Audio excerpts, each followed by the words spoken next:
welcome once again to City Connections. I'm Steve Kime, Director of Marketing and Public Relations for the City of Enid, and your host for our show today. And thank you for joining us. For our program today, we welcome to the studio Captain Dean Grassino of the Enid Police Department. Captain, welcome. It's good to have you. I know you have a busy schedule. Appreciate you spending a few minutes with us today. Certainly. Well, right off the bat, can you just share with our viewers a little bit about your background and maybe what prompted that interest into law enforcement? Sure. I started in management, retail management. It's one of those deals I've always wanted to become in law enforcement. So after spending about 10 or 11 years in retail management, I decided to go ahead and take that plunge, and I made a career change. That dream wouldn't go away. No, it wouldn't. We moved around different towns, and we got to Enid. We really liked it here, and my wife and I decided that we wanted to stay. So I applied for the police department. I've been with the Enid Police Department a little over 24 years now. So you're getting just familiar the way things are after 24 years? Yep. Oh yeah. Definitely.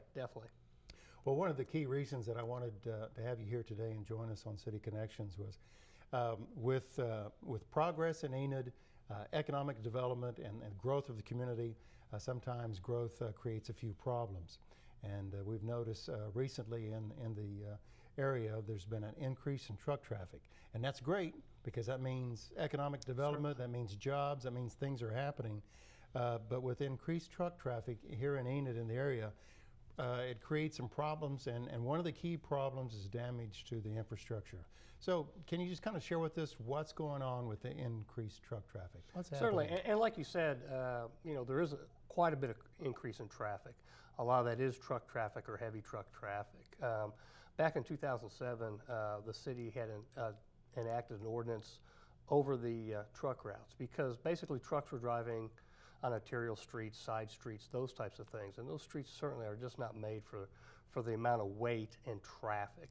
Over the last 4 or 5 years, we've seen truck traffic and vehicle traffic for that matter, double and triple in what we used to have. So they created a truck route, and the truck route are roads that are really better maintained. They're bigger roads, and they're built better for that heavyweight traffic. They probably have the foundation to sustain 18-wheelers. And with all the activity going on in the oil play, as they say here in the area, it's very, very seldom that you see an 18-wheeler with let's say with a huge trailer, and on top of that is a huge bulldozer. And those weigh a little bit more than 50 pounds. So it's got to be a significant amount of weight. It is. I mean, it's not only truck traffic that has to do with the energy, but it's just overall truck traffic coming through Enid or around through Enid. So. You mentioned just a few moments ago arterial roads. Can you define for me, the novice citizen, if you will, what's the definition, and give me some examples? Well, really, the truck route, like you said, are roads that are really built for that heavy traffic. And that would be, like your 412 and 81? Yeah, really the truck route itself is going to be really the main roads through Enid. That's going to be Highway 81, which is Van Buren, what we know as Van Buren. Highway 412, which is what we know as Garriott. Those are the two crisscross or the main truck routes. There also is 30th Street, which is Highway 64, that goes out toward Willow, over toward Van Buren. And those, a little bit of Southgate, but those are really the main truck routes. When I talk about arterial roads, we're seeing a lot of heavy truck traffic. For example, on Chestnut Street, there's a lot of truck traffic that seems to take Chestnut trying to bypass like Garriott, taking it all the way out to Garland, and then from Garland hitting back up to 412.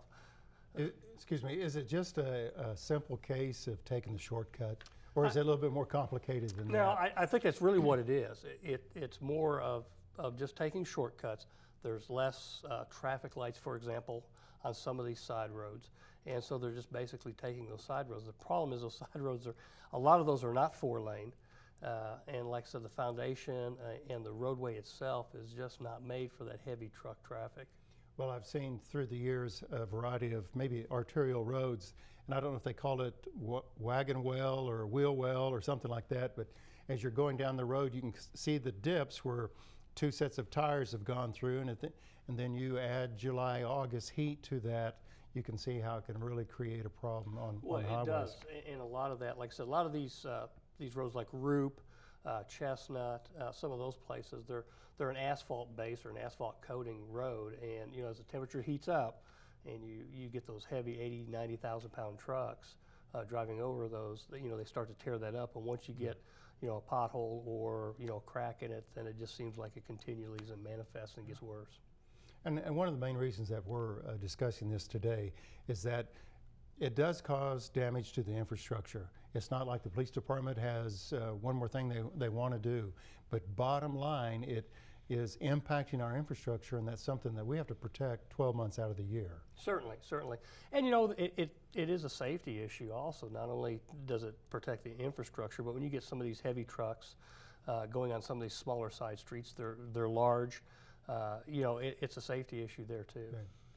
Okay. I noticed in some of the background reading that I was doing for the show that there was a fine associated with this, and I realize that you have a document here that has the ordinance itself.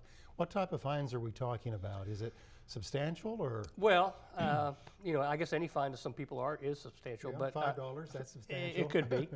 The fine is $154, okay. which is set by the city council for violation of the truck route. Now, I guess the caveat to that is if they have received a citation and have been found guilty of that within the preceding 3 years, the fine goes to $254.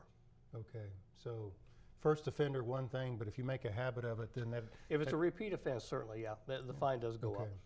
I remember last week Chief O'Rourke talking about the partnership with various law enforcement entities here in the state, and I understand that you have the opportunity, if you need to work with the OHP, and I believe Oklahoma Highway Patrol has their own designated size and weights division. I believe that's correct. Can you tell us how that partnership works, or when did you determine you're going to call upon OHP for assistance? Well, we do have a good working relationship, certainly with Troop J here and Captain Shepard that's out there, the troop commander. If we need to, we do have done some joint operations before, and as summertime gets here and springtime and stuff and the weather gets a little more conducive, we may do some joint efforts there and call in size and weights to do some proactive enforcement there. If they're watching the program this evening, what can the public do to assist? Is there anything that we can do? Really, the biggest thing is for businesses, those businesses that own or operate these large vehicles, to really educate their drivers, be good corporate citizens, and know the law, know what the truck routes are, and make sure that they enforce internally with their people to make sure that they do stay up on the truck routes. Yeah.